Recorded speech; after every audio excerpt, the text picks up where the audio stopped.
Go ahead and call this meeting to order. For all those who can, please rise for the pledge. And Mr. Bishop, do we sing the pledge? I pledge allegiance to the flag of the United States of America and to the republic for which it stands, one nation, under God, indivisible, with liberty and justice for all.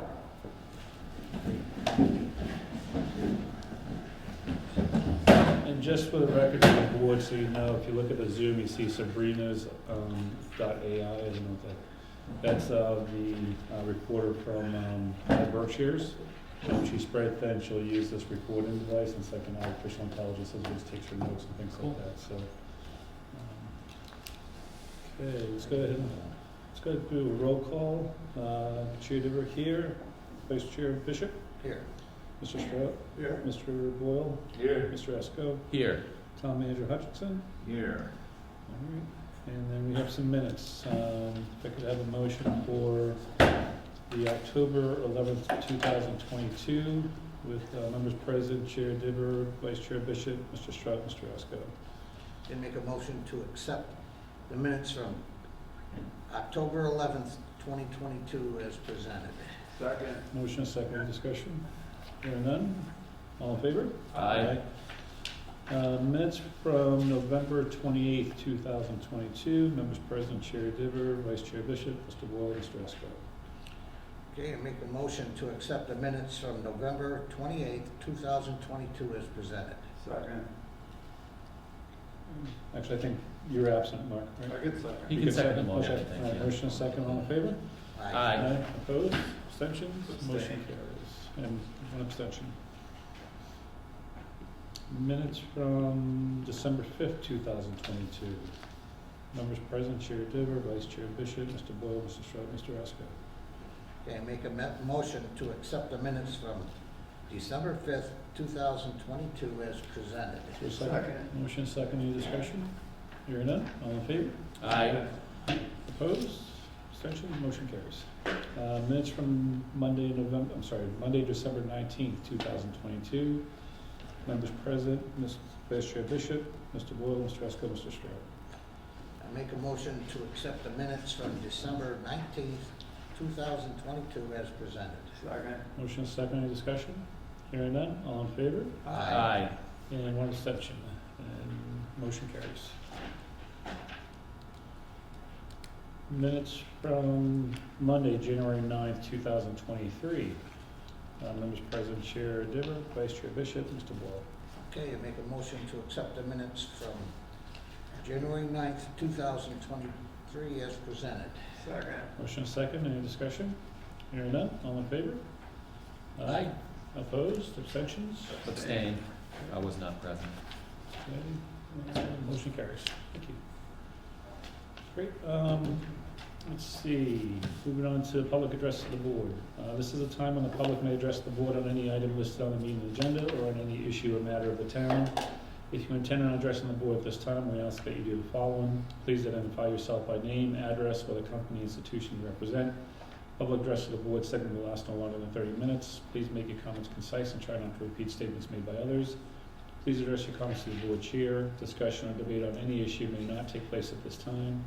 The chair that does not may answer questions on procedural matters. Please be cordial and respectful of others. If anyone wishes to be recognized when the board discusses an agenda item, please make the request at this time. The board chair may grant this request, address comments to the board chair, and be concise. We are meeting in person and making this meeting available via Zoom for the convenience of the public.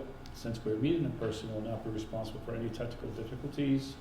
So if you'd like to be sure of participating, please try to attend in person. Anybody to address the board? Seeing none in the room. All right, seeing none online. Moving number 6, FY24 budget presentations. Mr. Hutchinson? Yes, the first presentation is for the assessor's budget. And this one has changed substantially. As I indicated, we were planning to propose back a couple of months ago. We have recently hired, as I'm sure you'll recall, Lee Nunez as the assessor clerk. He's been progressing extremely well, very enthusiastic, very capable, and it's the recommendation of the assessors that we bump him up to a regular part-time position, that is a benefited position. That would be 20 hours a week. So we are proposing that. That's a major change in the budget, and the treasurer is aware of the need to increase the insurance budget as a result of that for benefits. So we are here now formally presenting that concept and change in the structure. It's actually not even going back to what it was formerly staffed at, but that's fine because we have Patriot Properties to do the actual inspections and some of the other work. So right now we don't need it to go back to where it was, but it would help tremendously if he could come up to 20 hours a week now that he is more capable and could assist the assessors in more of the usual work that they do. And we have the principal assessor here to answer any questions you might have about that. Yeah, just one quick question. The budget, total budget's up $10,000. Where is that reflected? Sure, please. Hi, I'm sorry, I've never been here before, so Okay. I'm not sure of the procedure entirely. The reason that the salaries are going up is we're requesting an additional 7 hours each week to cover the shortfalls that we've been experiencing. We've gone in the past 2.5 years, we had Laura was the full-time assessor, 36 hours a week. I was there 15 hours a week. We had a third assessor for 4, and then we had a clerk for 20 hours. And when Laura retired, we went from about 70 hours a week, man hours, down to 35 that we are right now. And it's been a struggle, because when the assessor's clerk was initially hired about 6 years ago, she had the benefit of working with Laura for 35 hours a week. When Laura retired, we still had an experienced assessor's clerk, and she became our third assessor a couple of years after she was hired. When Laura retired, that went along okay. It was a false economy as far as office hours and staffing, getting the work done. But we've lost our assessor's clerk. We lost her this past September. And she was also the third member of the board. She had 6 years' experience, most of those years under the watchful eye of the full-time principal assessor. I've cut my hours back to 11 due to a family issue. So I'm there 11 hours a week, and the assessor's clerk we've had to hire is there 16 hours a week. So what we're asking is that he be appointed an assessor. He's just finished taking the 101 course. We're going to be waiting for him to get the approval or the certification from taking that class. We'd like him to go back and have 16 hours as a clerk plus 4 hours as the third assessor. Laura Mafuccio has come back. She was working 4 hours a week, but in this training period, we've got a young gentleman who's very enthusiastic, wants to learn all that he can about being an assessor, but he came into the office knowing nothing about the assessors. So right now, most of our time is spent in training him. So I've put an additional 7 hours a week in the budget to cover the cost of having whichever assessors have to work over and get the job done. My question is, that 7 hours accounts for the whole 11, or actually it's $14,000 difference in the budget? I would say, Because expenses are $3,000 less, That's correct. Okay, so the total budget The is the up 7 11, hours would so be that's $14,000, and that accounts for this. $12,565.28 For 7 extra hours. for 7 extra hours. Thank you. That's all I was asking. Thank you very much. Very detailed explanation. Sorry. What type And, of volume are you receiving as far as any type of appeals regarding the assessments? Because I've heard that from residents about different, because we're coming out of this high real estate market and the impact of home values. Have you gotten a lot of requests for those types of appeals? You mean Or abatements? abatements? Yeah, or reviews of the, We've gotten several, but I would say nothing out of the ordinary. okay. And what are we getting for the services out of the Patriot Properties for $46,000?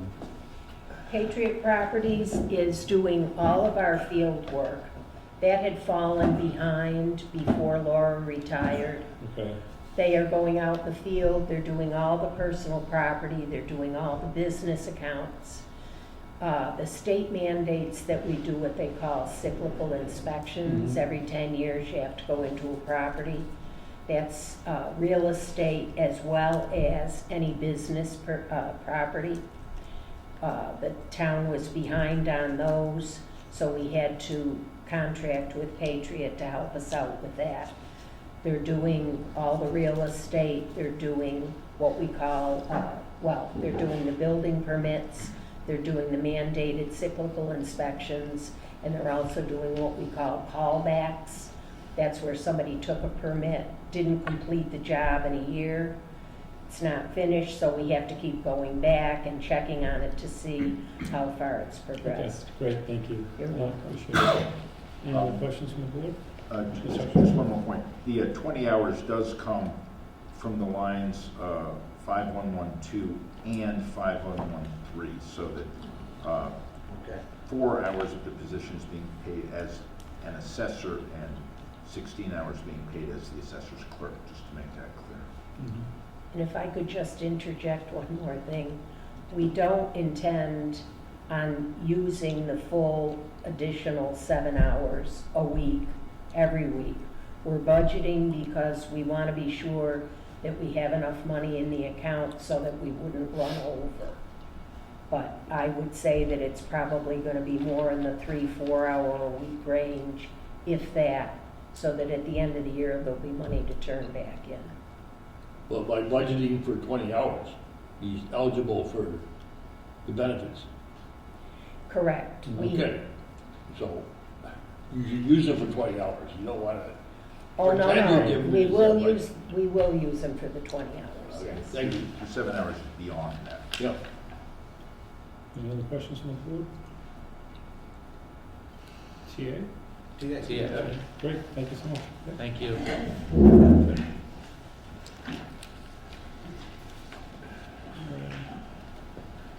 Town clerk, 169? I couldn't possibly speak for the town clerk, so. Hello, Nice to be here again. How's everybody doing? good, how are you? Good, thanks. All right. So we have 3 budgets. We have the 161 town clerk, 62 elections, and 63 registrars. So I don't know. Go 161. 161, all right, town clerk. No crazy changes. Have you had a chance to take a peek at it? Yeah, I mean, other than the small increases, everything stayed the same, which was good, I thought. Mhm.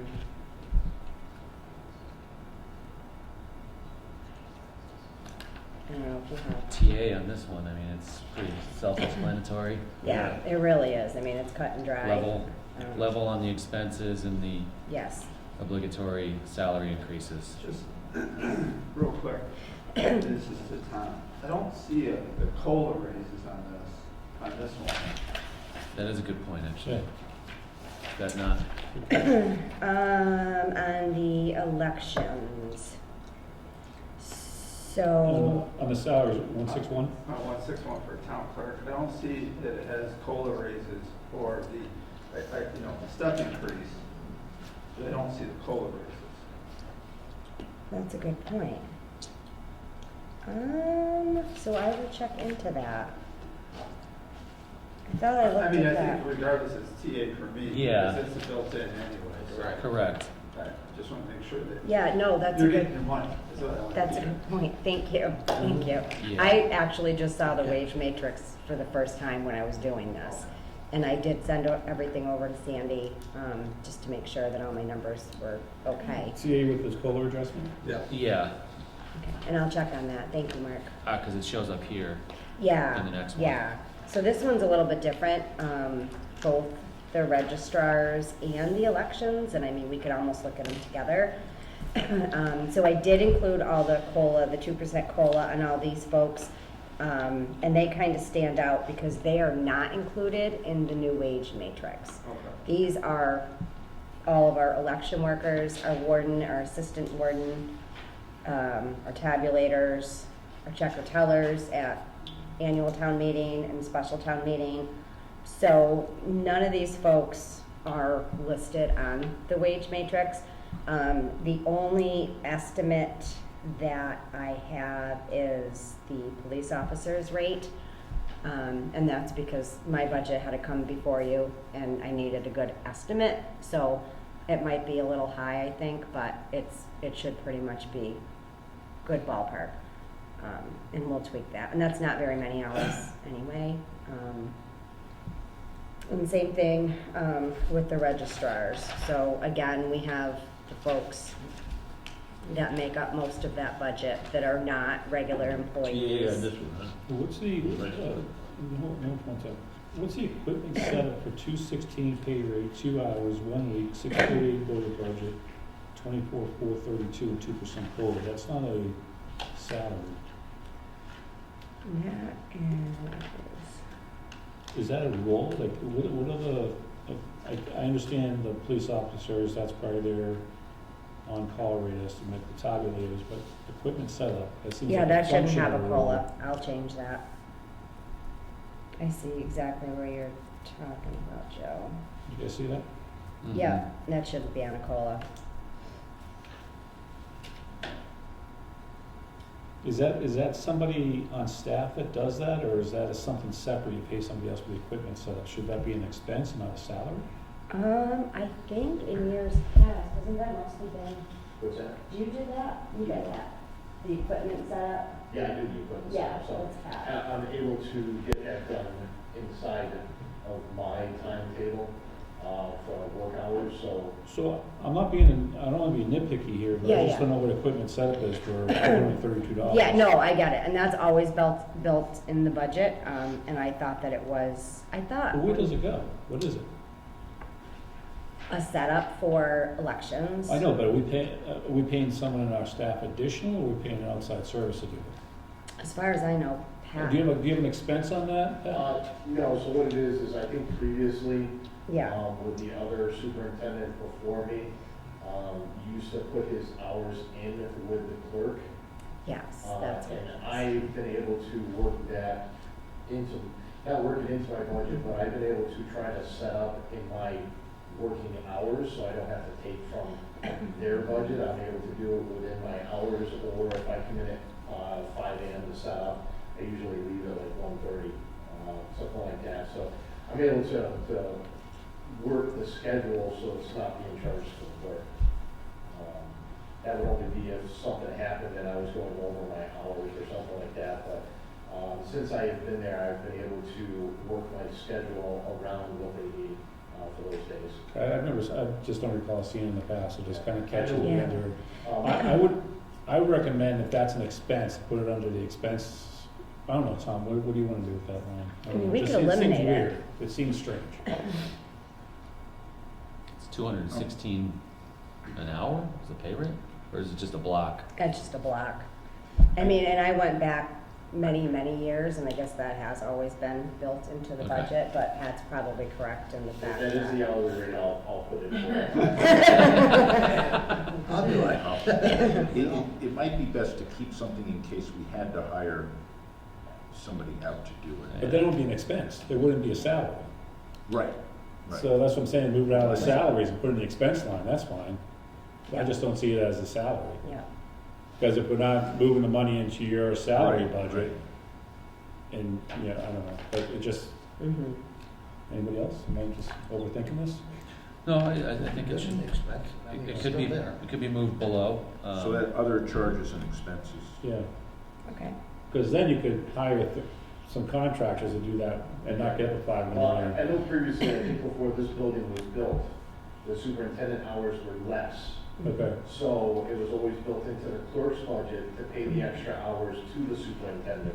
But once this building got built, then the superintendent hours went to 40 hours a week. okay. And I was able to work my schedule to help that out. Yeah, I put in the expense because if you need a third Yeah, party to and help you that's- set up because of all the things going on, and then leverage that Right. expense, right? Right, So, yeah, no, definitely. Okay.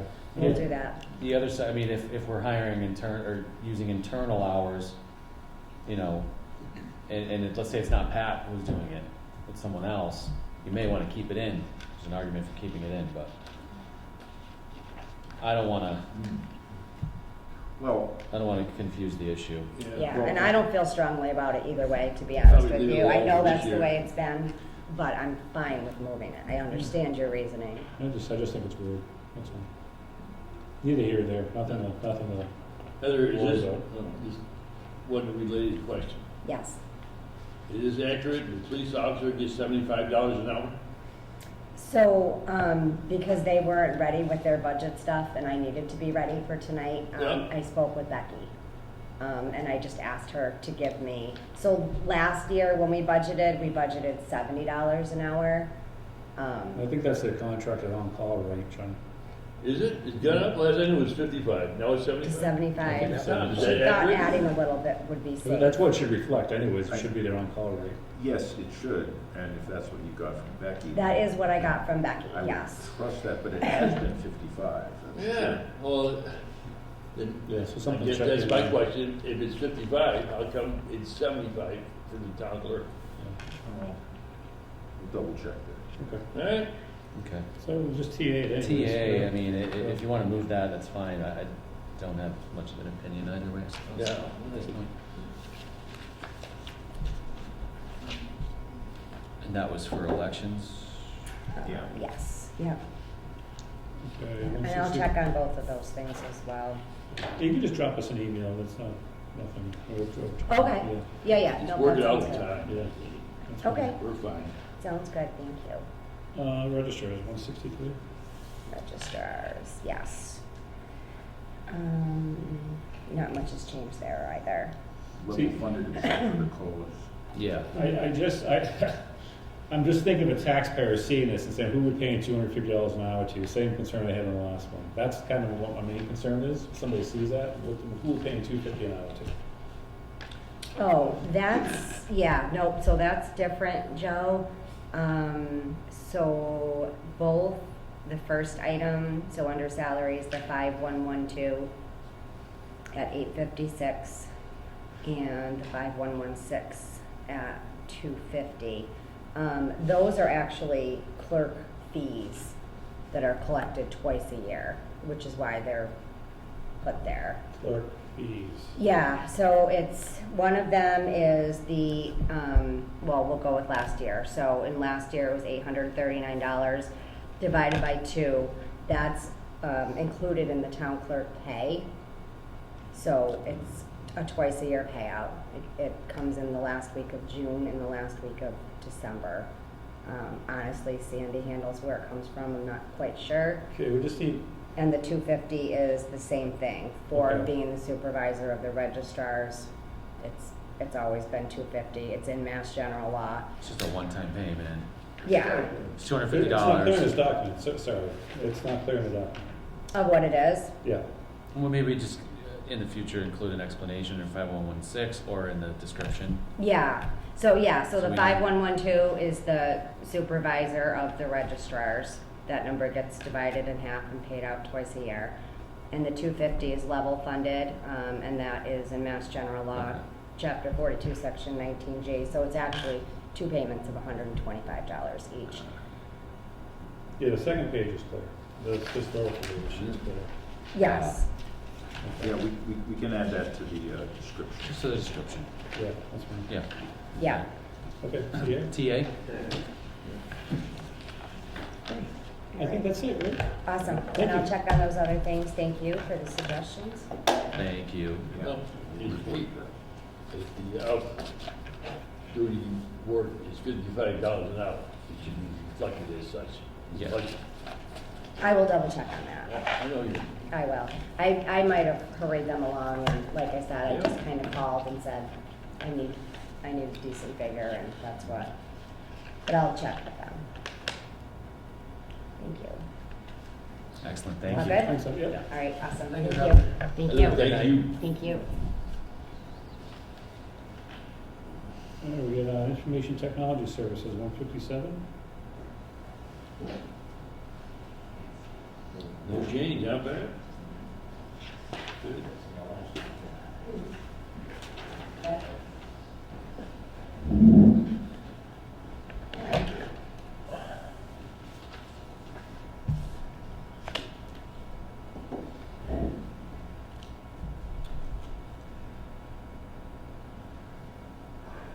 Software purchases, is that new purchases or recurring subscriptions or? It could be, most of that is usually it could be a new purchase for all the computers. So if we go to update or something like that, or if a computer goes down, Yeah. a lot of times Microsoft is switching over now, so eventually it's going to be basically leasing software. So if a computer goes down that we have software in and I can't repurchase it, then I gotta pay for it out of that account. Same thing with hardware purchases, that's, if a computer goes down, we Yeah. purchase a new computer with that. We have a couple on the fence right now. And regular replacement of old computers. Yeah, if there is some old computers, there could be a lot of things changing over the next couple of years with all the new softwares coming out, Windows 11, things like that. A lot of computers are not compatible to Windows 11. So we'll be doing some upgrading out of that. No increase, that's good. I noticed none has been spent so far this, as of 1/12 On in that what? account. Software. As Uh, of January 12th. Yeah, that could be correct. Nothing's failed as of this moment. Hopefully that stays like that. I guess the point of my question is, do we need to budget every year for $8,000, for example, for software when we may not actually need that much to be budgeted? I'm just asking questions. Software is extremely expensive. It goes up every year. Right now, if one computer went down, the software for that is somewhere between $700 and $800 just for one computer. Once you have a license, you can't transfer it to another computer? Just curious. You, depending on what you buy for software, but like I Yeah. said right now, having that number in there, Microsoft is going to be switching over. They're not going to be letting you buy licenses anymore. It's going to be a lease fee, so then the software will be coming out of that fee there. So that's Okay. going to happen in the next 12 to 24 months. I'm not sure exactly when we have to, I got to check the date on when we switch over to Windows 11, because when we have to switch over to Windows 11, or when some software has expired, which is going to be, I don't want to quote the date, I think it might be October of this year coming up, that's when we might have to lease the software from Microsoft. Mhm. So, When we switch over to Windows 11, we'll also have to switch over this screen, which is only compatible with Windows 10. So there are associated costs that you might not.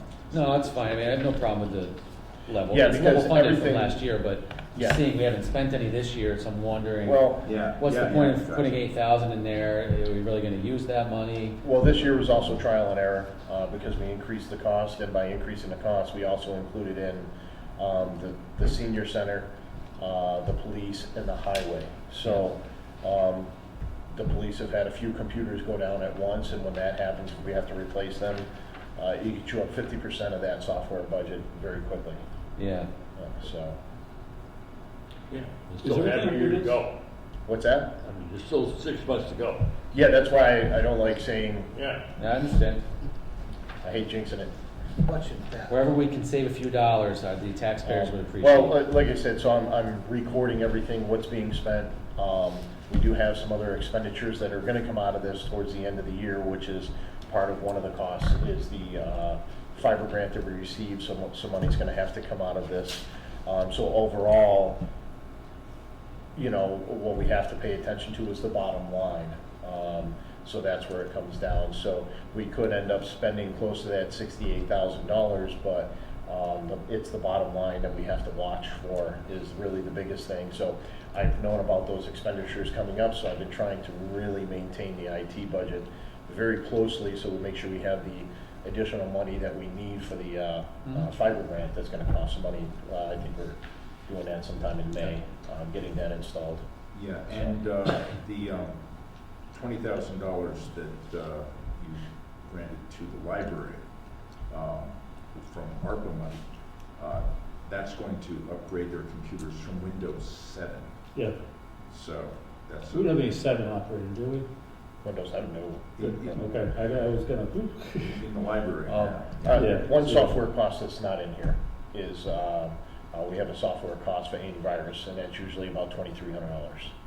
Just so you know, and that doesn't hit till around May, when we have to got pay it. that, so. Okay. Yeah, for some reason it got set up Annual late in the fee, year. Yeah. Okay. So. Fair enough. Thank you. Oh, Appreciate that. We'll also have to be getting, Joe will know what EDF is, endpoint, we need endpoint monitoring and endpoint defense and monitoring. or cybersecurity. Yeah, Yeah, so that's coming up too. Okay. And we're gonna have to get that for our cyber insurance.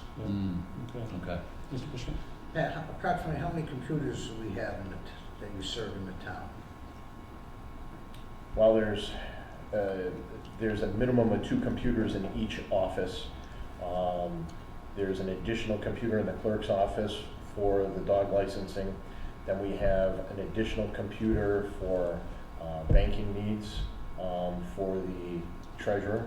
We have an additional computer for the Just a general assessor. number, Just a right, because we're not gonna calculate. Yeah, everything, I'm you know, trying that's to the calculate it detail. all because I wasn't expecting that question. That's, 15, 20, less than 20? oh, no, for the More. entire town, no, we're, I'm gonna say 25-ish. Okay. Is there a turnout, I mean, is there, every so many years you plan on replacing X amount of them?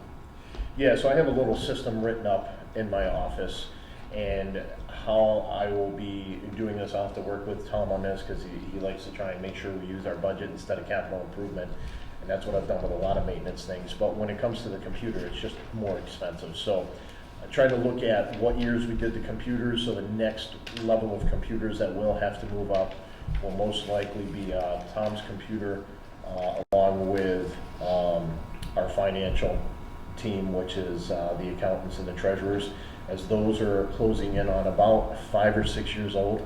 So you don't really want to surpass 8 years old on a computer, and or if they're not capable to go to Windows 11 now, since it's jumped to Windows 11, the computers are no good. Yeah. So in trying to do it in a balance of ways of computers, so probably within maybe next fiscal year, somewhere to the vicinity of 10, 12 computers will have to be done over. The following fiscal year, another 10, 12 computers. And then actually we exceed 25. I forgot about all the police computers. Then we'll have to also do the police computers because those were purchased about 3 years ago. So I have a system going right now of how that has to be done. And that also includes the servers, because the servers have to be done every 6 or 7 years. And right now we have 3 servers.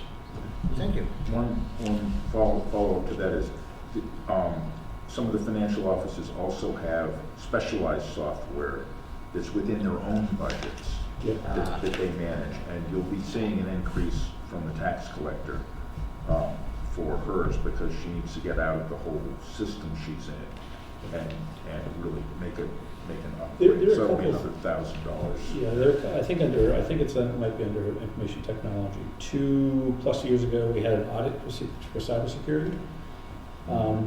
to the board, I'd like to recommend that we have a follow-up on that audit and see how we close down those gaps and those holes. And that's independent from our IT support third party. Because you should never have your IT support audit their own practice. Yeah, we can get, actually, Mass Tech to do that for us.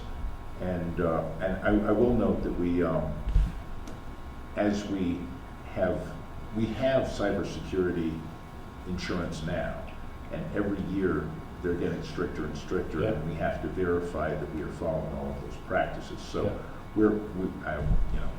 we're in good shape, but another audit would be Yeah. worthwhile, and I think we can get that done by the Mass Tech Collaborative for free.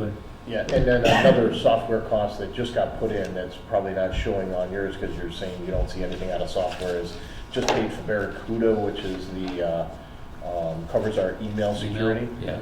And that was $2,200, so I just paid for that. Yeah. Recently, I just submitted that invoice. Yeah. So out of that software, there's $4,500 in costs that come Okay. out after this budget that you've received. Appreciate the explanations, absolutely. Yeah. I think this is Thanks, TA. Pat. TA? Yeah. Any objections? Amen. TA, thank you, Pat. 192, Greg Lux, town building maintenance and payroll. So other than payroll increases, something happened last budget. My professional and technical training was supposed to be up. Somehow it got mixed up. Tom wanted me to increase that to make sure that all my training was staying up to date with all the classes, which are pretty expensive, procurement, along with any other construction classes that I take. Dumpsters went up slightly.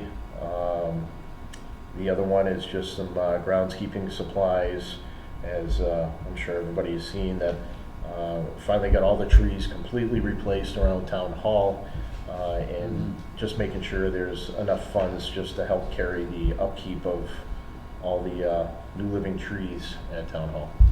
Pat, the assistant superintendent position's been open for quite some time.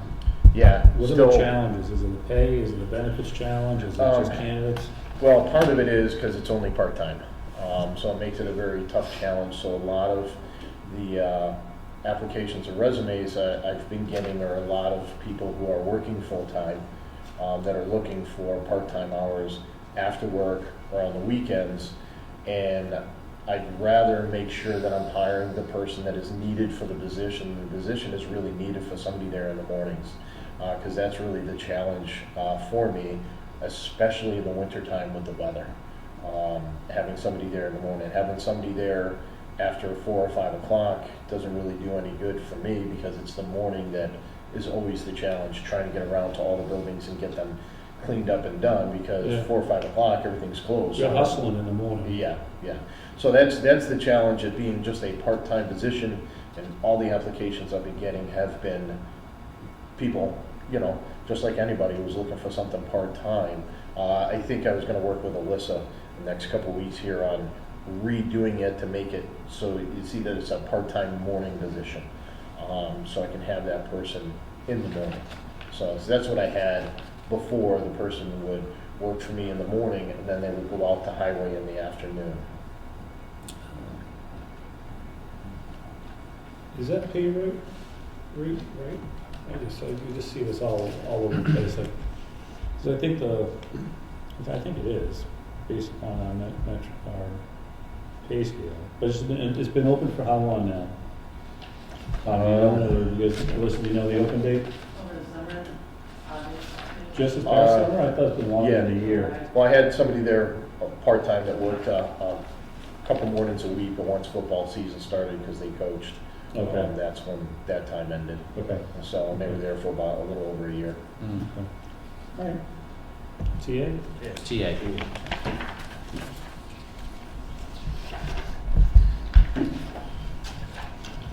Town hall. The next one, 196. So the largest increase in that is due to fuel. I'm probably gonna double what we spent in fuel last year. But with the insulation that's going to be going in, I'm feeling hopeful that the cost doesn't go back over $5 a gallon, and the insulation will help retain the heat, so we won't be using as much fuel oil. So that's where I just increased it by 50% instead of doubling it. Like, if we didn't have the insulation, I would have doubled it. Okay. And if it all works out well with the insulation, you know, it's a trial and error thing. If it all works out well, I should be able to bring that fuel cost back down, or if the fuel cost comes down for next year. Okay. Line, what's this here? It says small tools, it's, I don't know, I'm looking at the 1965433. Yes. You got it, budget $800, in 21 we spent 3,586, and 22 2,083, now we're back to 800 again for 23. And spent 792 so far through January Yeah, 12th. we overshoot that budget year over year. Yep. Well, yeah, because when I first started, I walked into the office and I was lucky to have a couple screwdrivers. Okay. Yeah, so there was, We're gonna overshoot it year over year, what's the 3-year, 4-year trend in that? but I haven't broke the bottom line, so that's why I haven't really changed that budget, because I knew over time I'd have enough tools for the job. So that's why the cost now, we're 6 months into the year and I'm not near that cost. Now it's just, you know, if a drill breaks or something like that, I replace it.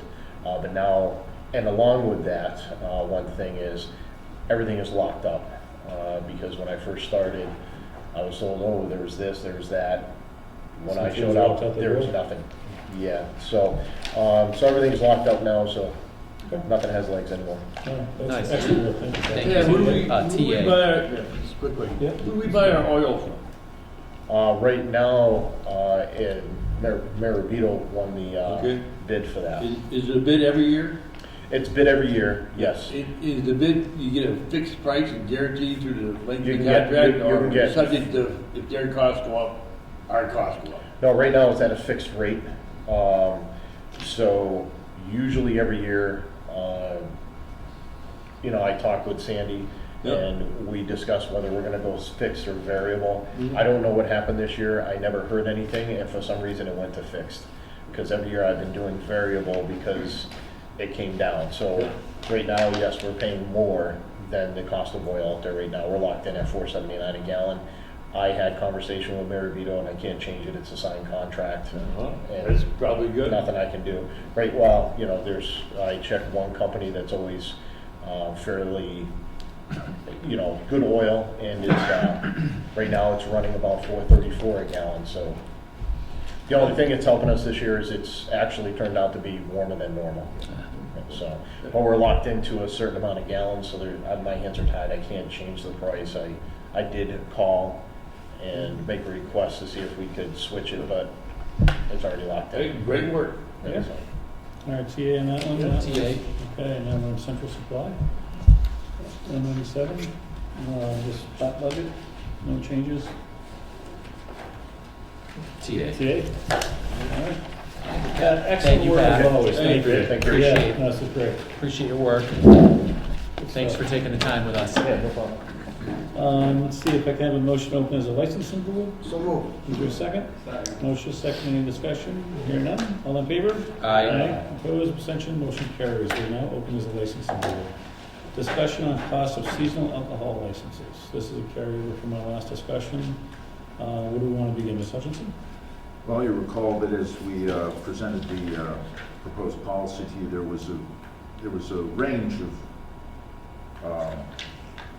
ideas as to where that fee should be. We had looked into some of the other costs around the county and proposed what we thought was something reasonable. And the person who had been applying, I think, asked for a lower amount.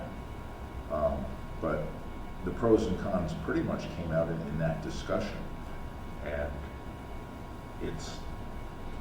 it's less than a year, you know, and they already have the full alcohol license.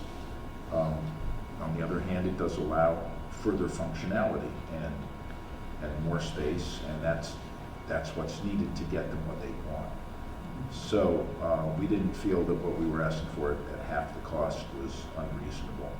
And it did reflect what some of the other towns were doing. I don't know if you have anything to add to that. No, someone from the VFW was supposed to come to this meeting to argue, you know, it should be less because they don't make a ton of money. They have to pay the $600 annual fee, and they thought $300 was a little much. I think they wanted to include their pavilion to save money rather than coming to get the one-day licenses and spending 40 and 60 each whack. I don't know, I feel like that. I thought, pretty close. based on the discussion we had last time, I thought we settled on $300. Half, yeah. Yeah, it was half, and I think that's reasonable. I think the fact that they already have a license, I think, John, you and I could agree. I thought you, Mark, I'm sorry, I don't mean to contradict you. I thought you suggested because of the limited use that it should be lower than 300. I agree with you. And I think I pointed out that the seasonal license, it starts in February, like right now. It goes through 9 months, I think it is, so it takes you up to November. But they only utilize it June, July, and August. So I think it should be less. I'll agree. I thought- And the fact of the matter is, it's the VFW, we're talking about the Legion, the Yeah. VFW, the service organizations for the veterans. You want to set a number, John, and I'll. Hey, I I want to say one other thing, that these people that come in for the one-day license, that is not the Legion or VFW paying that. They make these people get a license, which is ridiculous because these people aren't selling anything. That's why I go on record as saying that. Can So they they rent- just- Sorry, John, go ahead. So charging somebody a license to have a family picnic where they are not selling booze, that shouldn't even apply, but that's a separate issue. It's a battle another day. Mark, I would suggest $200. I'm good with $200. Do they lease or rent that space for any other private events on any of these properties? Yes, So they can make revenue from this license, yes. right? Well, I'm not sure what you mean by lease, Joe. So Yeah. could I rent that pavilion, either Yes. the VFW or American Legion for a private party, Yeah. and then have an alcohol license? I would have to get a one-day license, or would that be kind of, if I have a VFW? It's a one-day bartender? license that they send the person, like John You- said. Yeah. They would send me when Paxton had a retirement party. Yeah. For a graduation party, I had to go down and get a liquor license for that day. Is that because We're not selling alcohol, like John said, we're just. It was, anyway. We can talk about that Yeah, later. it's a separate issue, but, yeah. I mean, that's, Joe, you're right. They lease out the pavilion. Occasionally, they have, entertainment in the pavilion of the type of, I think they have a Polish day, and a Polish band, and Polish food in August. So, and there's an admission fee. So they do generate funds off it.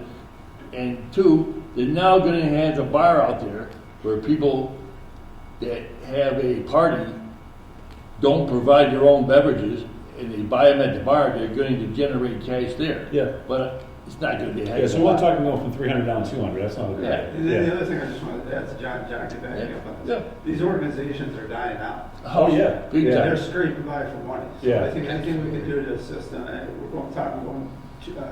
go with John, say $200. Anything we $200, can yeah, help them okay. out. Let's check for some.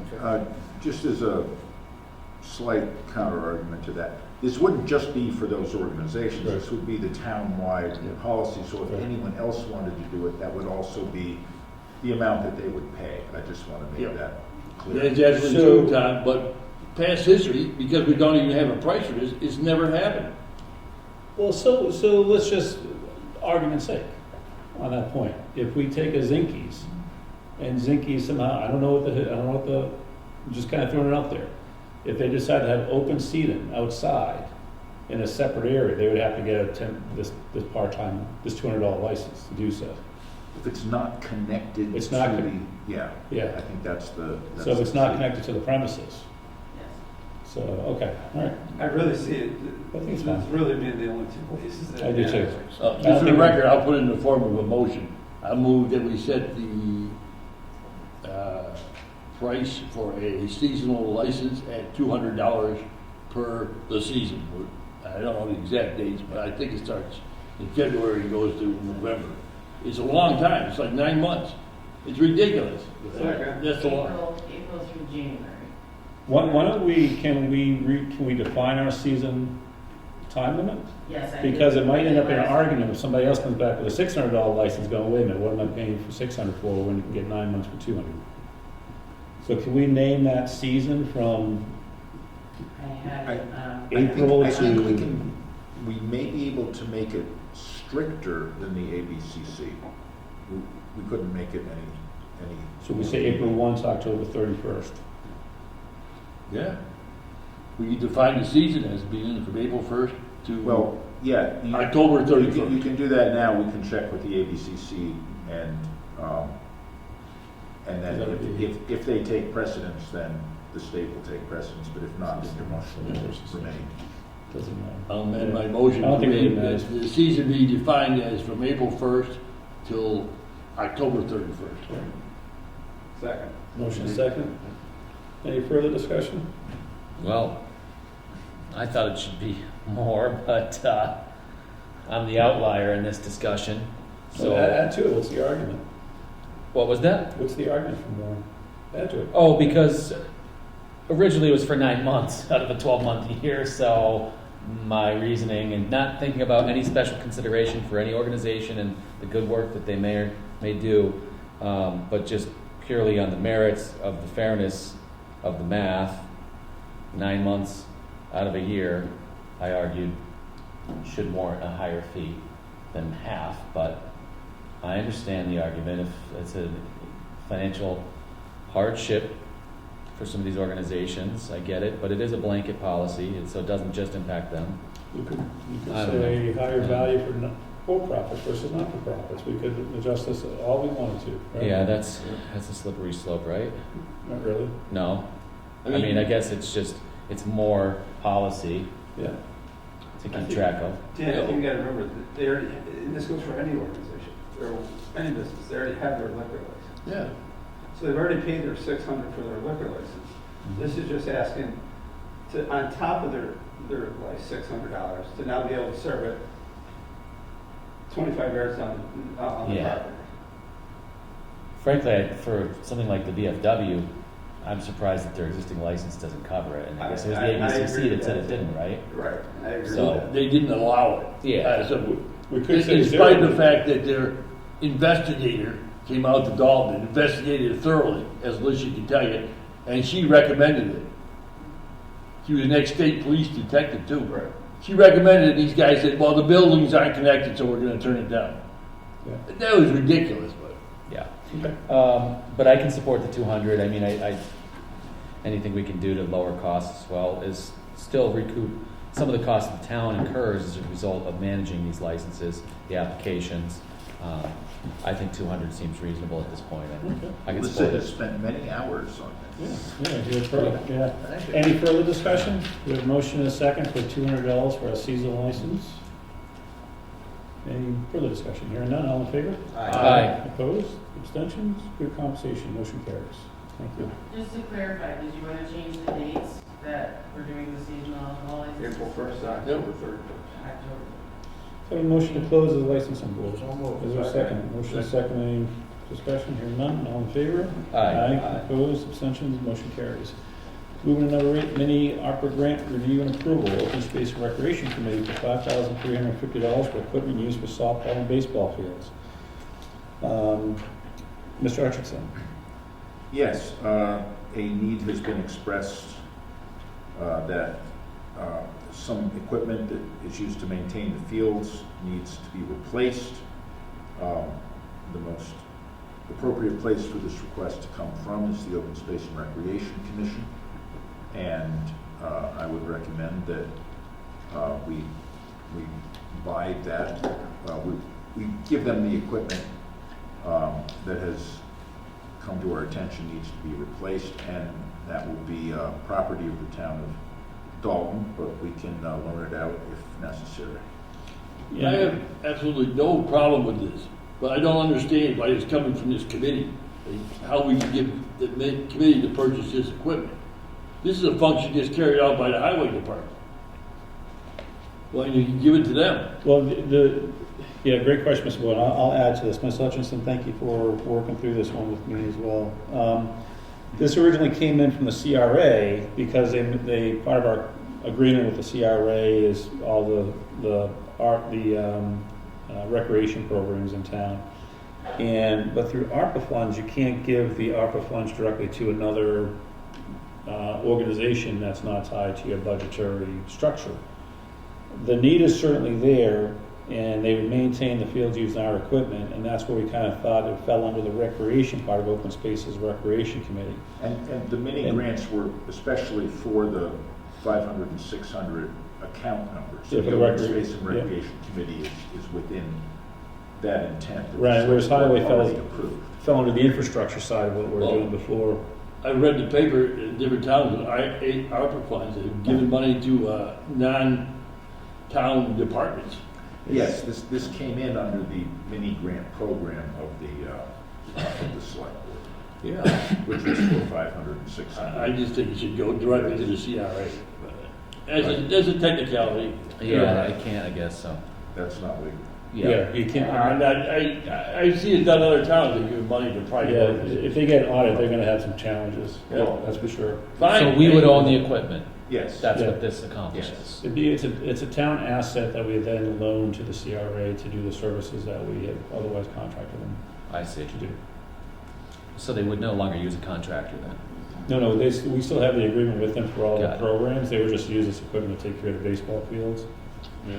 And, Okay, I The other understand. way to do this would be to bring it through capital, but the timing of the program's kicking off in May. Yeah. Time to go through that, so, Let's get the equipment. yeah.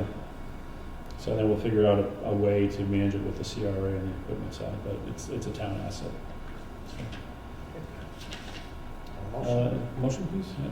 Sure, I make a motion that we provide the Open Space and Recreation Committee $5,350 for equipment used for softball and baseball fields. Second. Motion is second, any discussion? Hearing none, all in favor? Aye. Opposed, abstentions, motion carries. Thank you. And Mr. Hutchinson, thank you for working, Alyssa, thank you for working on that. Important request. Motion to adjourn. Nope, Oh, I mean, oh. you're way off. I like that. Bob's ready to go. Number 9, discussion of family members and committees. Mr. Hutchinson. Yes, since I've been here, there have been, there are some family members who are on committees. And I'm not suggesting, and I hadn't suggested that the status of those people would change. Anybody who's currently in that position, I felt, was put in there in good faith, and that should be respected. However, I don't think it's a good policy going forward, because the point of having a committee is to have different viewpoints and different minds, and to reflect the diversity of opinions that there are in a town. So I think going forward, it makes sense to not include members of the family. If you wanted to take it to an extreme, without that, one family could make up an entire committee. It's limited to 2. I don't think anybody would want that to be the case. The counter argument given to us is we need everybody we can get, so let's not keep anybody from participating. Still, as a matter of policy, I recommend and have been acting on the policy, internal policy of not appointing multiple members of the same family to the same committee. Is this same family into the same household or same family? Family. Welcome to Dalton. Everybody's Yeah, what if- related. Well, Yeah. They had the same last name, I but would say they immediate family. live in So- different households. Who lives in different households? Same family name, but let's say it's a son and a father, right? The Two son has grown brothers, up, he's got his own family. Yeah, to me, that's an immediate family relationship. And, the same sort of we could define it as the people whose staff get to take bereavement time off for. It's a set of people. Nuclear. Tom, I just, two observations. One, you adopted this policy as a result of the Barone family applying for 2 vacancies on the ADA. And you know I didn't care for that, and I told you that. Right? And you told me you adopted this policy, and I fully support it. But I think you should have at least taken a copy of this policy and put it in our mailboxes or something. You never presented it to the board. That you adopted this policy. I adopted it, I proposed it and adopted it at, as that process was unfolding, and brought it to the board as you heard it then. I don't remember hearing it, but anyway, I may have been sleeping. I just thought a copy of it. And the second part of my question is, again, just coincides with the questions of the board. How far does this familial liturgy, how far does it extend, this family thing? Does it extend to cousins, in-laws, or just a nuclear family, mom and dad and offspring? Again, I think a helpful template to use is the members of the family that staff are allowed to go on bereavement leave for. Okay, good answer. Hey, I support it. No, nothing's preventing folks to serve in other committees. Same family serving in different committees, so if they have the call to service, they can't serve on the same committee together. I mean, I don't think that that's that big of a deal. We did have one resident who objected to that, Henry Rose, on our last meeting. He spoke about that. I'm absolutely fine with families on the same committee as long as it's not a majority on the committee. That's it. I'm happy if it was like limited to 2. I mean, a lot of people don't have a lot of time, and if they have the same similar interests, it gets them to do stuff together. I mean, I'm in the Lions Club, I'm in at the church. There's multiple family members on committees, and they all seem to get along fine. Oh, I'm not concerned about them getting along fine.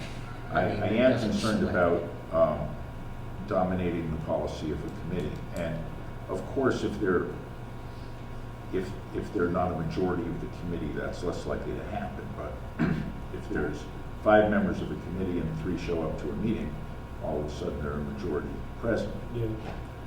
What committees are elected? Finance committee, Planning board? planning board. So how do you intend to restrict that to? You can't. You can't. Mass General Law would override whatever. I would never suggest that. That's an elected thing, yeah. So this is just appointed positions. Yeah. Yeah. They're primarily advisory positions anyway. Yeah. They advise the select board, correct? They don't have any actual power. They actually advise the town manager. They don't even advise us if you look at the org chart. Yeah. They don't come to us at all. They come to us through the town manager. So their power is advisory. Yeah. If you really wanted to, and I only asked that question about what ones are elected, that's where the issues come in. Right. Could, yeah. Planning board, finance, you can't restrict those. And that's where the issues could come in. Mm-hmm. The zoning board of appeals is appointed. Yeah. That's a very important board, and it's only 3 members. So the 2 of the same family could create a real issue.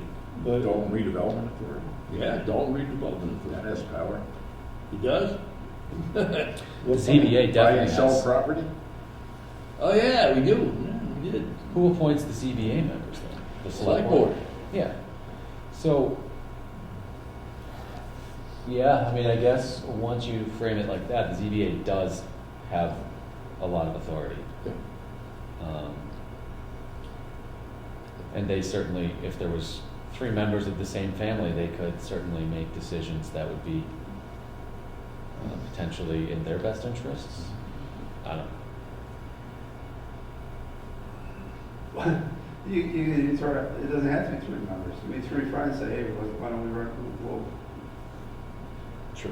I don't know. Yeah. I don't even have an answer yet or an opinion yet, because it's. I'm not trying to solve all problems. Right. I'm just Right. noting that You're there's trying to one potential reduce- set of problems that Yeah. could be addressed. Yeah. To be honest with you, I think I could support the policy, at its face value, to hedge against the possibility of some sort of a familial collusion and takeover of a town board. But I also realize most of the boards are advisory and don't have much power anyways. And we do need volunteers. We need people to serve on the boards. I don't want to limit that. But as it applies to the ZBA, I could definitely get on board with it. I'd like to see the policy before we take action. Yeah. And I will note, for future reference, that the Conservation Commission is also appointed. And they have power, yeah. Mhm. So they're not all just advisory. Mhm. And the Green Committee. It's still advisory, Yeah, it's still advisory, but then you wield a lot of power to. influence, Yes. yeah. All right, so what's the pleasure of the board? Support the existing for policy. I haven't seen a policy. Can I ask, would it be, trying to cut something off here in case there is an issue, would it be worth asking legal counsel if there's an issue with restricting members of the committee based on being family members? Sure, I can do that and bring something written to the board. I think that'd be. Let's do that. And then, okay, so let's table this for the next meeting. We have a motion to table? Is there any- is there a second to table? Second. Okay, and we'll bring it up at the next meeting, Melissa? So we gotta vote on that. Do we, okay. Yeah. There's a motion and a second. All in favor? Aye. Question, just one quick question. When is the next meeting? 13th. It's a holiday. It's not a holiday. Not the 13th, the following week is. Oh, the 20th is? Yeah. I've got that mixed up all month. Okay, the 20th, okay. You're Do we good? have a meeting on the 13th? We do. Yes. We have a joint meeting with the finance committee. At 6:30. Of course, I heard of that either. Yeah. We The talked 13th? about- Yeah, we talked about that the last meeting, when we were talking about the dates and things of that nature. Because we were gonna have it on the 31st of That's right. January. Yeah. And Oh, I Dick thought it was Locatelli said, all why don't you do it after the Actually, ninth? Yeah. Okay, Instead of fine. combine it with the regular meeting. So, But earlier. 6:30 with the Finance Committee and probably 7:30 start to the. All right. On the board. 13th. Yes. Okay, great. All right, good discussion. Number 10, discussion, engaging more voters in town meeting. This is the one I brought forward, so I'll go ahead and give this a shot and just lead it through. I just hear from a lot of residents after we have these special town meetings that they're not able to attend because whether or not they're a senior, they can't drive at night, or it's just completely inconvenient.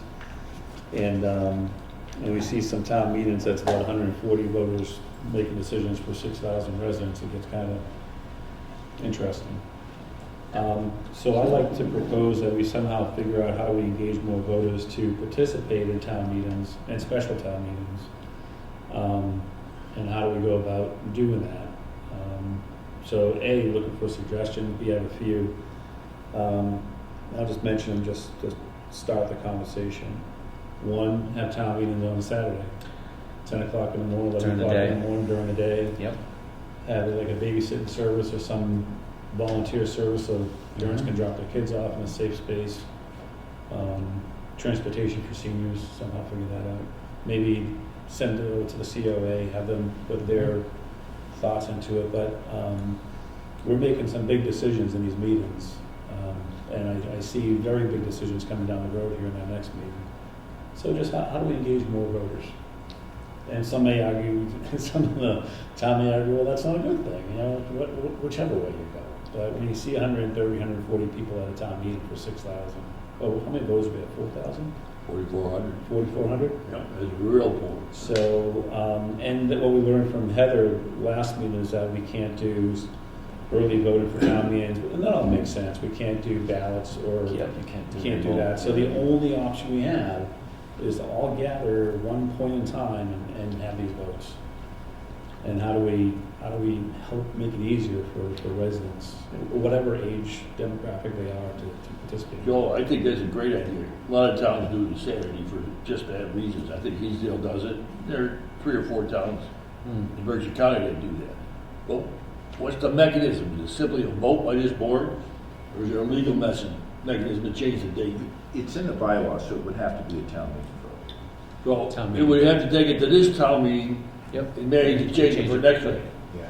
Okay. Okay. Let's do that. In a special town meeting, we could call on a Saturday under our authority, So we could call a special town meeting in advance of our town meeting, if we wanted. if we but- wanted to, but. No, maybe I'm not sure. worth Not worth the doing hassle. that, but, Let's just go with it and change it. I'll also have to check, it may be written into the Town Manager Act. okay. Is it a town bylaw?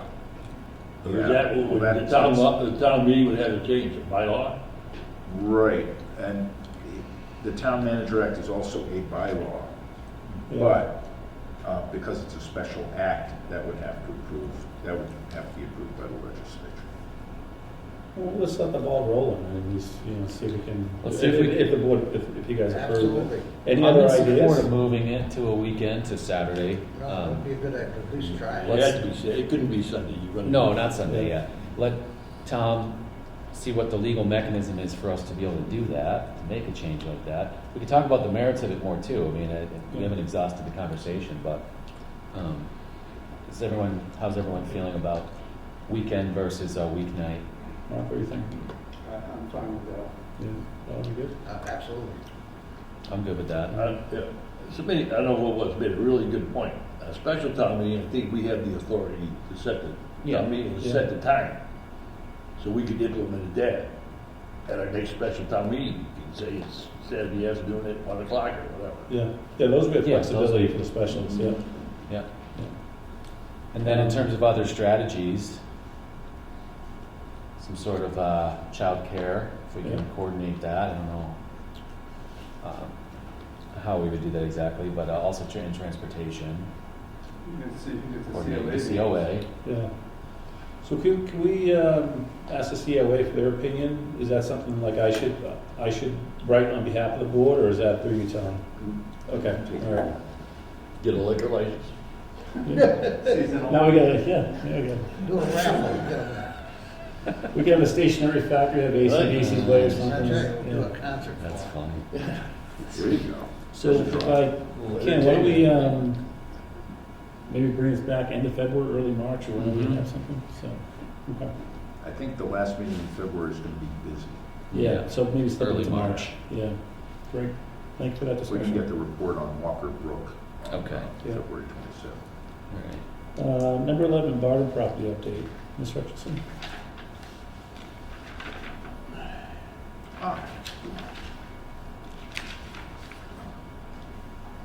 We've had 2 public records requests that came in, one of which required considerable time. This was related to the planning board. But aside from that, there hasn't been much activity at this point for the planning board or the ZBA. The Warren Solar Farms will present their application to the planning board on Wednesday, February 15th. Oh, you're on the town manager update or Barton property? Sorry. I'm sorry? We're on Barton property? Oh, I'm sorry, Warden property. Yeah, that's okay, Missed completely. no worries. Our council is available to meet with us on February 27th, another reason that meeting might take some time. So, that's all I have on that. It's kind of in a legal framework, okay. Mr. Boyle, I know this one's important, any questions? Well, I just want to reiterate my displeasure. I'm not blaming anybody individually, not the town manager, not the town attorneys, not the Department of Agriculture. But this thing has been stalled by triviality and what I believe is failure of many of the parties to recognize the legalities. And the first legality is, as any property owner knows, they have a right to sell their property. It's indisputable, to start with.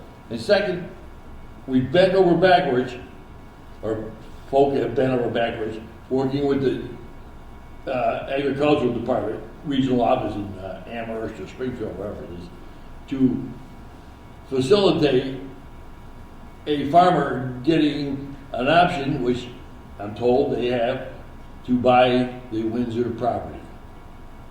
And after several years, Joe just proceeded to be on the board voted unanimously. But Ed Howell was here. I remember Ed saying, well, if we don't work out the first, things don't work out the first auction, we call a second auction. And also, when we voted unanimously to put the property on the market. And Bob Bishop was chairman, and we agreed to set a minimum price of $1,000 an acre. Yep. And we voted unanimously. The town meeting voted unanimously, I think, it was close, to unanimous, to sell the property. Fast forward 3 or 4 years, maybe 5, we go through the whole thing again. This board voted unanimously to sell the property. The town meeting, again, voted almost unanimously to sell the property. Yet nothing has happened. I'm trying to figure out how to regenerate this process.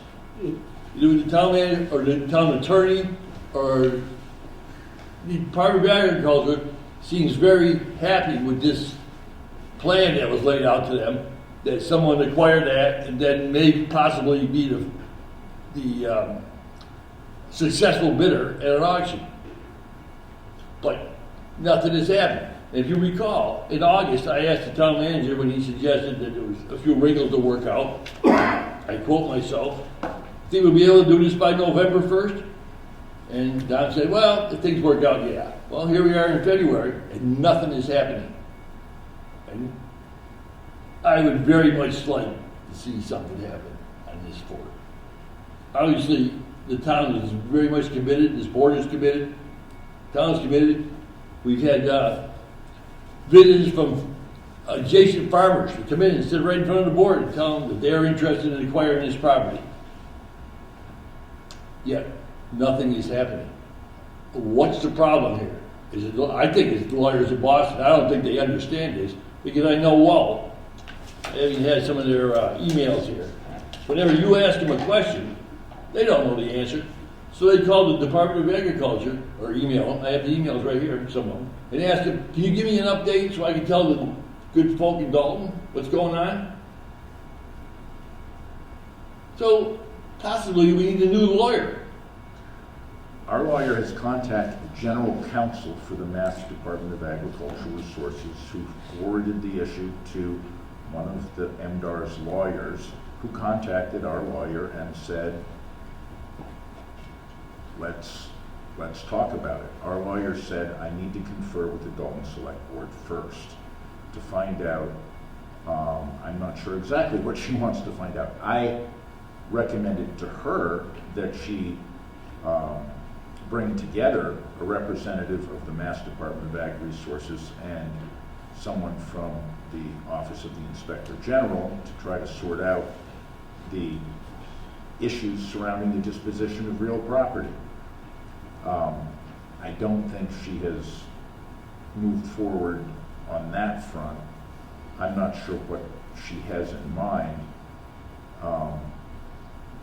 But it's clear that the town can't sell something non-competitively. That's against the procurement law. And it's Is also... there a legal ruling on that? Or you Yeah, think that's that? no, that's what the law is. We can't engage in sweetheart deals.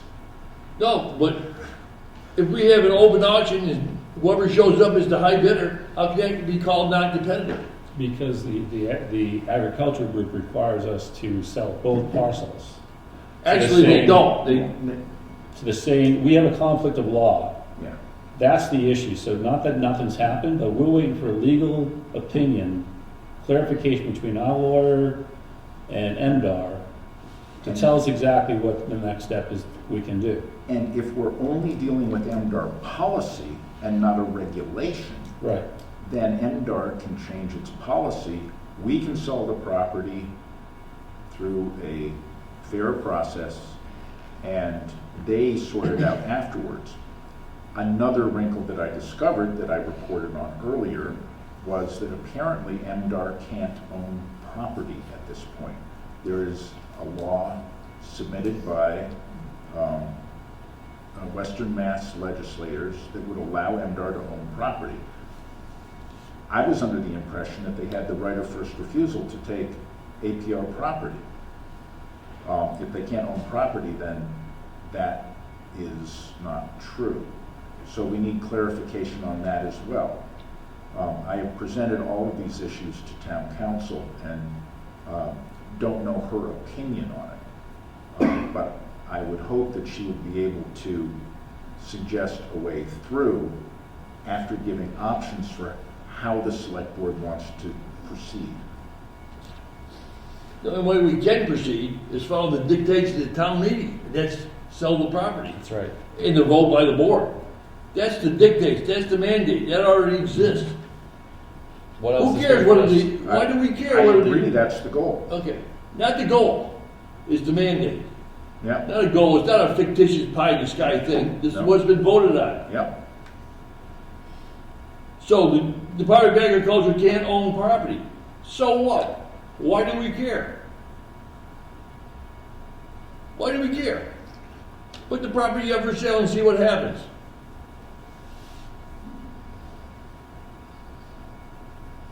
I've answered that. Okay, I answered it too. Hey, Tom, this can't go on forever. How come I this certainly lawyer hope hasn't given not. you an opinion? I'm hoping that the legal questions can be resolved, Well, but they're not resolved at this point. You proposed this last summer, end of last summer, and we don't have them resolved yet? This isn't a Supreme Court issue. Well, It takes a we good also have new lawyer. information. We have new want, information. we want to make sure what we don't have right now, what we should have on the 27th, or what we should expect on the 27th, is legal opinion of what we can do for a next step and take action based upon a legal opinion. Because what we don't want to do is get into a situation where we auction the land and we find out the winning bidder is unable to have that land because of some other regulation that we didn't follow. Because the land was, the parcel was separated or whatever the case might be. We follow MDR policy and kind of, stating what I think I understand, so correct me if I'm wrong. MDR policy says the same owner for both parcels. But Joe, Is that correct? that's what they know. They say that, that's their policy, Right. but that's not a law. It's not a regulation. I don't know. There is a what the contract, status there is of a that is. there is a legal Yeah. contract we have with MDR Yeah, that we're able to put this into that policy or into that program. So we're contractually obligated to follow their policy. There's a contract. What contract? There's a contract that we bought that parcel of land. I gotta go back to my notes of where I saw that, but there is an agreement with, I wish you could bring it forward. Yeah. We Yeah, just look, acquired it by tax title. No contract that I remember. no, I'm thinking about something else, John, you're correct. So basically, if the policy of MDR says we can't split the land, and they're changing that policy now for future parcels, right? So they kind of learned a lesson from the Dalton well, story, you're right? saying you can't have an APR parcel that's in two different towns. But again, that's only a policy of a governmental agency. It is not a law. Right. We have a right to sell that property. So if we go and sell the property under the procurement laws, now we have to go to open auction, correct, Tom? Right, and if the only person who is eligible to buy that if there's only one person eligible to buy that well, I don't know that it's MDR policy. It could be part of the Code of Massachusetts regulations. So we just need that. So that's one thing we need clarified from council. But we can't sell something if we know there's only one eligible buyer. That's a sweetheart deal. I will have to, and board members, please voice your comments here. I would support Mr. Boyle and put pressure on our attorney to get this right. Yes. Yeah, Thank you, Joe. That's one thing we have to, as a board, tell KP Law, get this right. That's why we pay you. yeah. Yeah. That's not your issue or our issue to figure out. Tell us by the 27th what our next step option is and make it very clear. Thank you, Joe. We know what we need to do. We need to sell the property. That's a mandate. That's two town meeting votes, 2 select board votes. Yep. All right, there's not much more for the select board to say at this point. We need a legal opinion on it, stat. And now, Yeah, I mean, Because not 6 months from now, not 27th. a year from now. I guess that's the Get expectation. a legal opinion in 2 weeks, Yeah. 3 weeks. I mean, that can't be too much to ask of our attorneys. If it is, I mean, and one of the first questions, Tom, it should be asked to this attorney, when we get it right, if it's gonna be a conference call, a Zoom meeting, or whatever. She'll be zooming in. Okay. The first question should be, do we, as owners of this property, now that's indisputable, right, that we own this property? Yes. Okay, indisputable, right? Do we have a indisputable right to sell it? Regardless of your regulations or policies of the DAR. We'll sell it. If there's problems with the DAR, that's their problem. And their APR lien. It's like having a lien on your house. I had a big lien on my property on East Housatonic Street from the town of Dalton for a sewer right away from a major interceptor. That lien went with the property. When I bought it, it was there, and when I sold it, it was still there. That's the same thing as the APR thing. It's nothing but a lien. We sell it. If we sold it to, I don't know, Joe Blow, they would have to abide by the lien. You know, there's no legal question that we have the right to sell it. That should be the first question to her.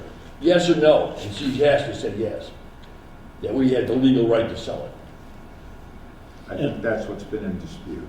Oh, well, not in dispute with me. Okay, so let's get the clarification on the 27th. Always a interesting conversation. But I think we're all been kind of in a rock and a hard place here, but our lawyers need to step up on this one. Yeah. yeah. Okay. I don't want to know how much lawyer fees we're paying. Town manager update? Yeah.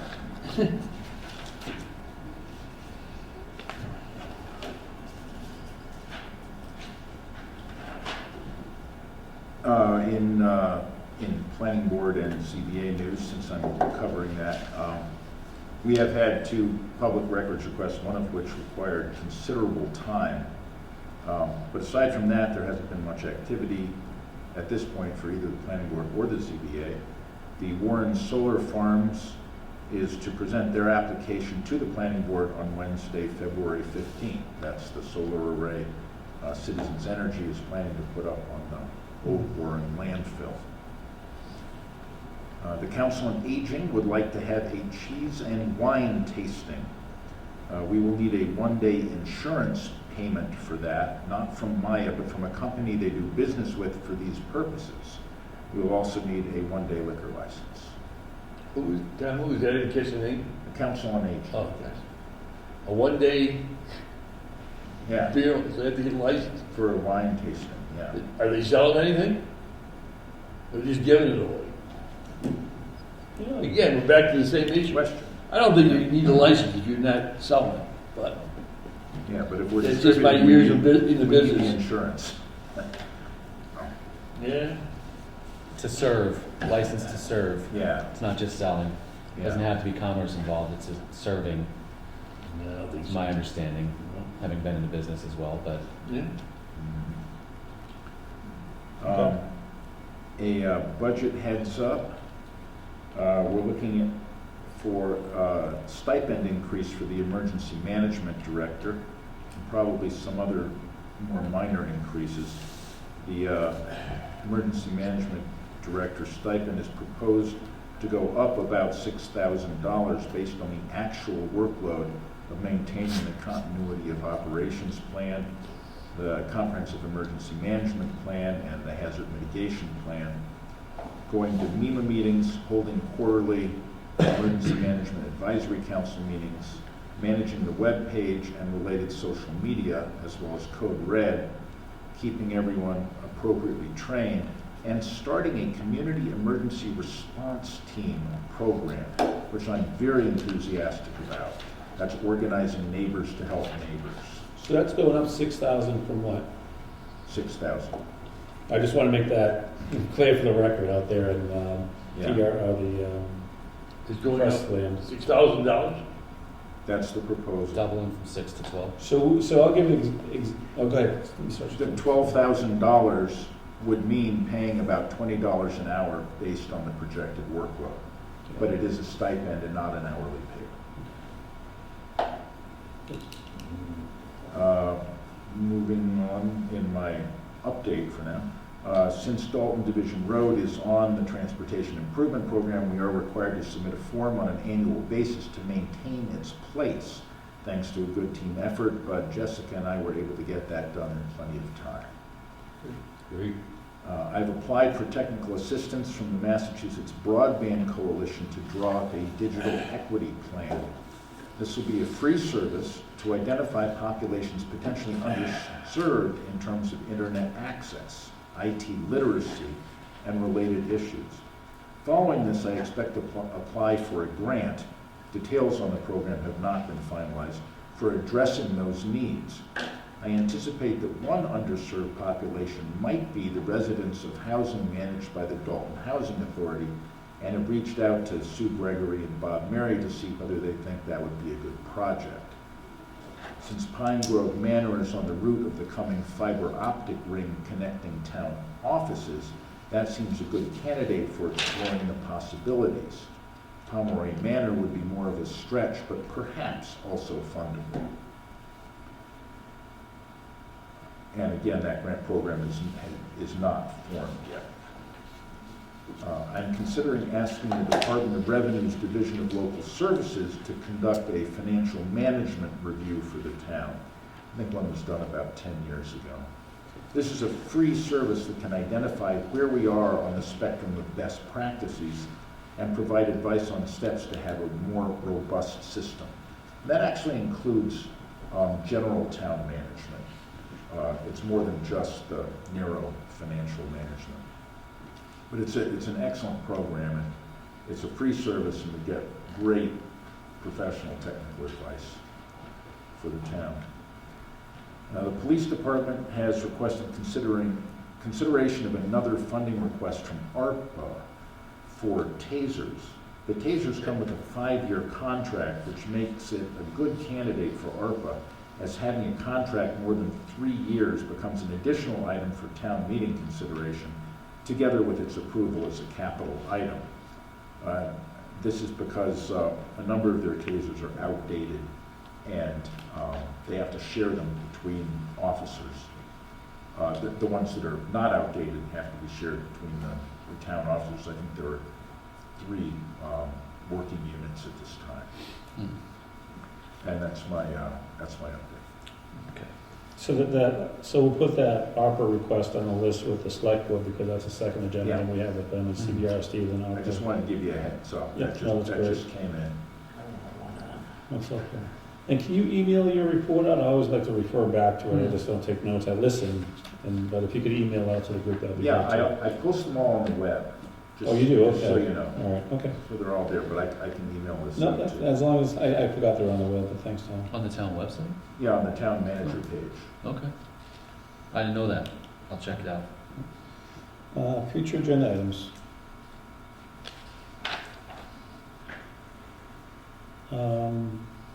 We did include the list as requested last meeting. Thank you, Alyssa, for that. So everybody has that in their packet.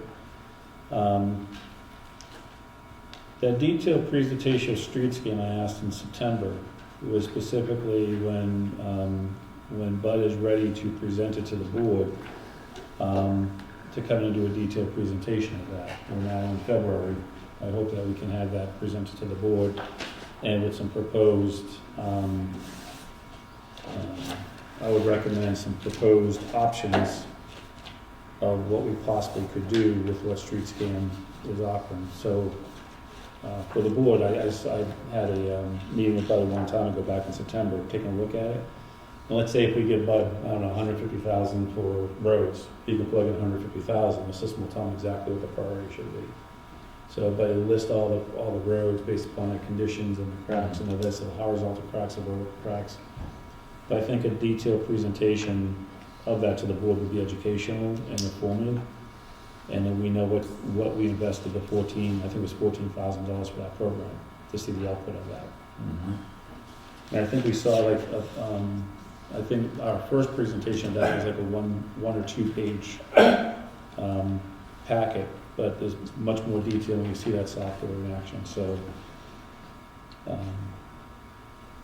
I'd like to ask if the board agrees to have that in March. Totally. Yeah. Yeah.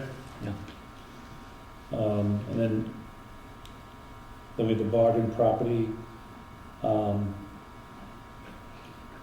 also the request for discussion of strategic plan for the next 3 to 5 years, that's on the February 27th agenda. And we talked about, so any other future agenda items from board members?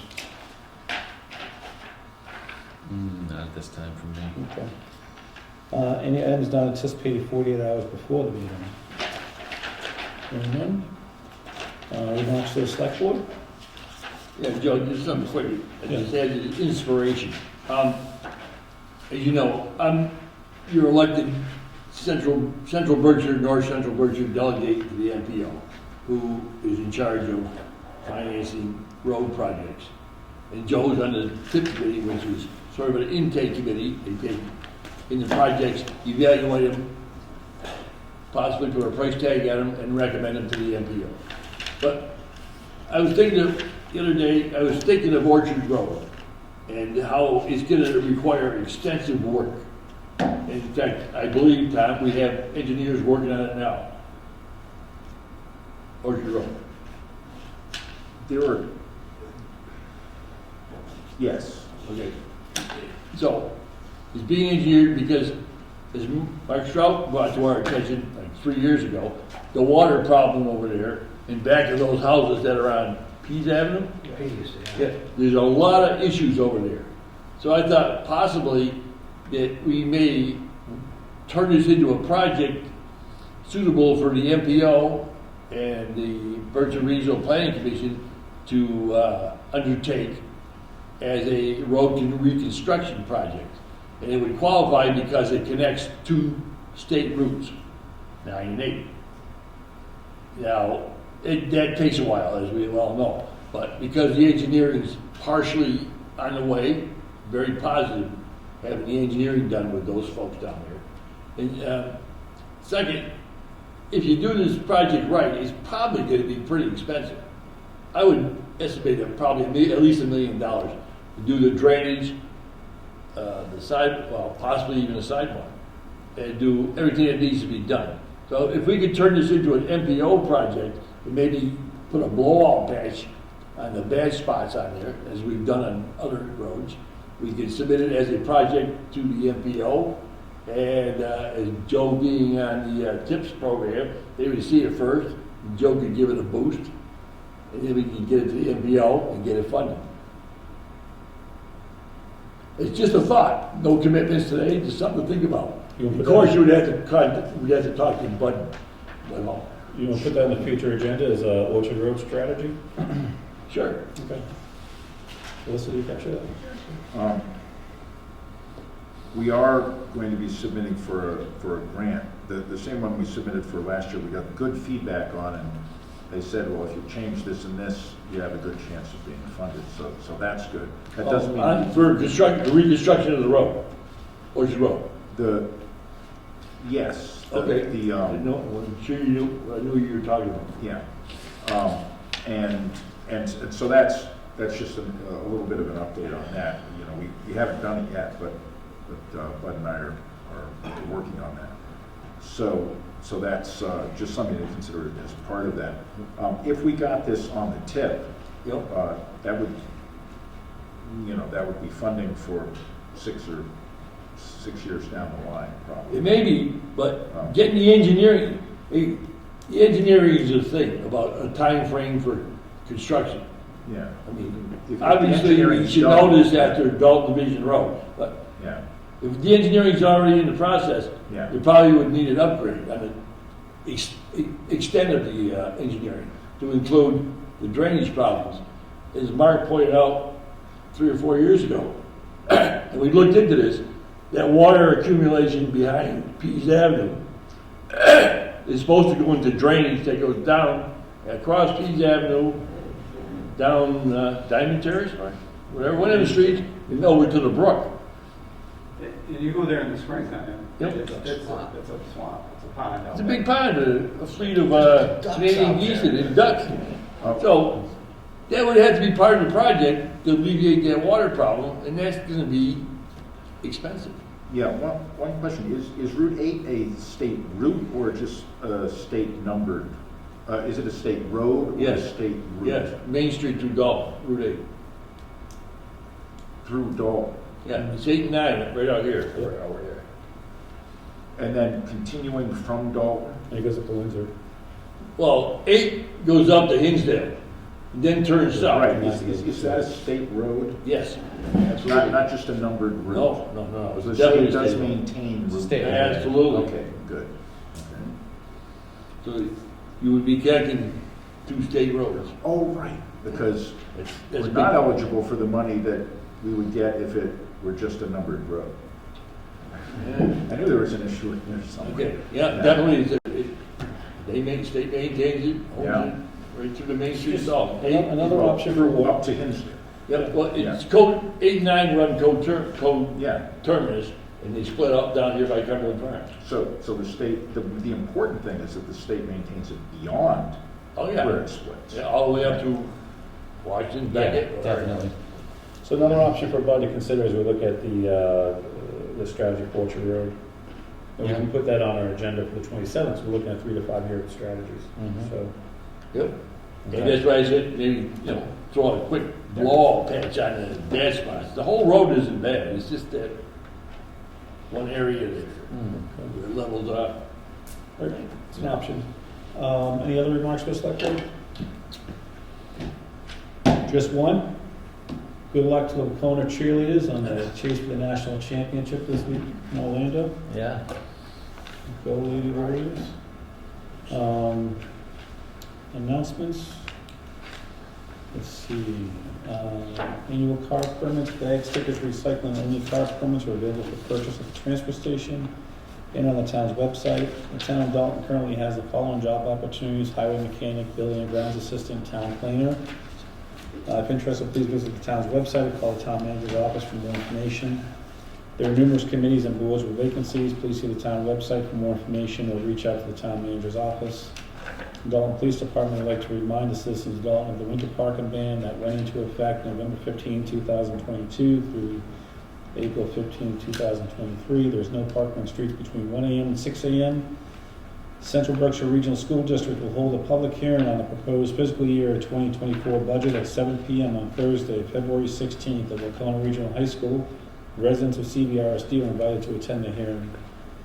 The town has contracted with Colonial Power to provide an electricity plan for town residents that takes advantage of joining with other communities having a large customer base for negotiations, which has resulted in prices significantly lower than current Eversource prices, which this may not always be the case.